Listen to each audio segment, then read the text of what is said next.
Bismillah, Assalamualaikum warahmatullahi wabarakatuh. Perkenalkan, saya Wade Rama Arun. Langsung saja membahas poin penting dari materi mata kuliah SSBI sebagai pengganti dari tugas MIT mata kuliah ini. Nah, poin pertama yang saya akan bahas yaitu tentang pengertian sistem. Menurut saya, definisi sistem yang paling tepat ialah sebuah konsep yang menjelaskan suatu kompleksitas dari saling ketergantungan antara bagian-bagian, komponen-komponen, dan proses-proses yang melingkupi aturan-aturan tata hubungan yang dapat dikenali.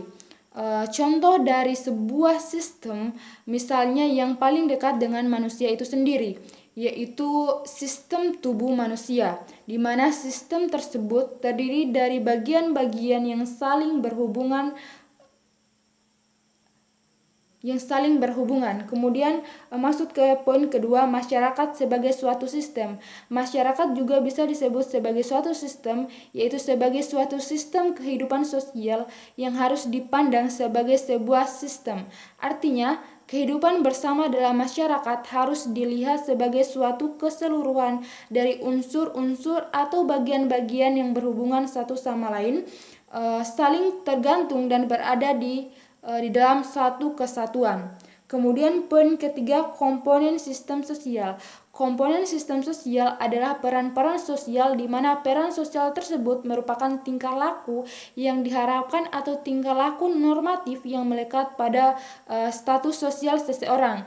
Dan yang memegang peran sosial itu adalah manusia atau individu yang menjadi anggota masyarakat.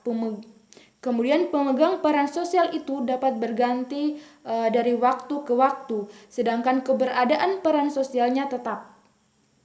Sebagai komponen dari sistem sosial masyarakat, peran-peran sosial itu saling berhubungan secara timbal balik dan saling tergantung untuk membentuk suatu kesatuan hidup bermasyarakat.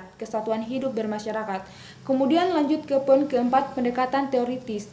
Pendekatan teoritis yang utama terbagi menjadi dua, yaitu teori struktural fungsional dan teori konflik dialektika. Kemudian, teori struktural fungsional adalah sebuah teori yang berisi sudut pandang yang menafsirkan masyarakat sebagai sebuah struktur dengan bagian-bagian yang saling berkaitan. Cirinya adalah gagasan tentang kebutuhan masyarakat. Masyarakat sama dengan organisme biologis karena mempunyai kebutuhan dasar yang harus dipenuhi agar masyarakat dapat melangsungkan hidupnya dan berfungsi dengan baik. Kemudian ciri kehidupan struktural sosial muncul untuk memenuhi kebutuhan masyarakat dan merespon permintaan masyarakat sebagai suatu sistem sosial. Kemudian teori struktural fungsional juga mengutamakan pandangan harmonisasi dan regulasi yang dapat dikembangkan lebih jauh sebagai berikut. Yang pertama, masyarakat harus dilihat sebagai suatu sistem yang kompleks. Kedua, setiap bagian dari masyarakat memiliki fungsi penting dalam eksistensinya dan stabilitas masyarakat secara keseluruhan. Ketiga, semua masyarakat mempunyai mekanisme untuk mengintegrasikan diri. Kemudian masuk ke teori konflik dialektika. Teori konflik dialektika memandang bahwa perubahan sosial tidak terjadi melalui proses penyesuaian nilai-nilai yang membawa perubahan, tetapi terjadi akibat adanya konflik yang menghasilkan kompromi-kompromi yang berbeda dengan kondisi semula. Kemudian lanjut ke poin kelima. Menurut saya yang menjadi faktor-faktor penting penyebab terjadinya konflik di tengah heterogenitas bangsa Indonesia adalah sebagai berikut. 1. Perbedaan antar kebudayaan, di mana karakter suatu masyarakat selalu akan berbeda tergantung dari di mana lingkungan tempat ia berada. Hal yang saya maksud bahwa tidak semua masyarakat memiliki nilai-nilai, norma dan kebiasaan yang sama. Misalnya, masyarakat Jawa yang memiliki kebiasaan jauh berbeda dengan masyarakat Papua misalnya.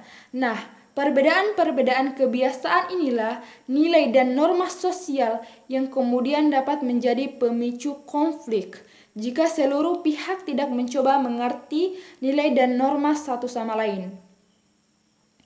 Kemudian kedua, perbedaan kepentingan tingkat kebutuhan hidup yang berbeda-beda seringkali memicu adanya perbedaan kepentingan antar warga maupun masyarakat. Perbedaan kepentingan ini menyangkut kepentingan ekonomi, politik, sosial, dan budaya. Contoh konflik yang biasanya disebabkan oleh perbedaan kepentingan misalnya yang belum lama ini terjadi di daerah saya, yaitu perbedaan kepentingan politik antar kubu satu dengan kubu yang lainnya, hingga menimbulkan bentrok yang lumayan membuat resah masyarakat setempat. Kemudian yang ketiga, perbedaan etnis dan ras. Perbedaan etnis dan ras sepertinya jarang tidak terjadi di berbagai pelosok wilayah di Indonesia. Misalnya konflik antara minoritas dan mayoritas. Lalu pertanyaan selanjutnya, apa yang bisa membuat kita damai menjadi bagian dari masyarakat heterogenitas? Menurut saya, hal yang paling penting dalam menjaga perdamaian bangsa adalah adanya kesadaran individu atau kelompok untuk saling memahami terlepas dari segala perbedaan yang ada. Yang terpenting kita harus memahami paham multikulturalisme dan menerapkannya di tengah heterogenitas bangsa Indonesia. Kemudian masuk ke poin ke-6, beberapa poin yang paling saya ingat dari hasil kunjungan saya di gedung DPRD yang pertama yaitu terkait dengan implementasi Perda terhadap pembinaan anak jalanan. Yang kedua, Perda tentang izin miras. Dan yang ketiga, Perda tentang etika berbusana. Nah, pada kesempatan saya ini, saya hanya akan memfokuskan pendapat saya pada hal yang paling menarik untuk saya, yaitu terkait dengan implementasi Perda terhadap pembinaan anak jalanan, gelandangan, pengemis, dan pengamen. Nah, dari kunjungan kerja atau kuliah lapangan di DPRD lalu, salah satu teman kita mengajukan sebuah pertanyaan terkait dengan pembinaan anak jalanan. Kurang lebih begini pertanyaannya. Mengapa Perda pembinaan anak jalanan juga belum bisa diimplementasikan sepenuhnya? Misalnya masih ditemukannya anak-anak jalanan yang meminta terlebih di hari Jumat. Jawaban yang berusaha dijelaskan oleh anggota DPRD bahwa sebenarnya hingga saat ini pemerintah telah memberikan perhatian penuh terhadap anak-anak jalanan. Misalnya dengan mengadakan pembinaan dan rehabilitasi sosial.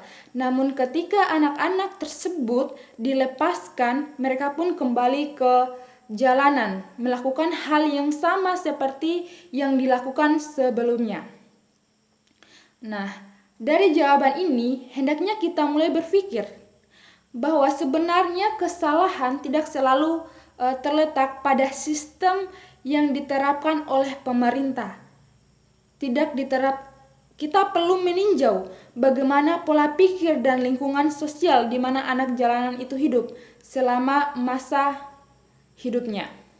Nah, pemerintah mungkin telah melakukan semaksimal mungkin yang ia bisa, namun lagi-lagi itu semua tergantung dari pola pikir individu tersebut.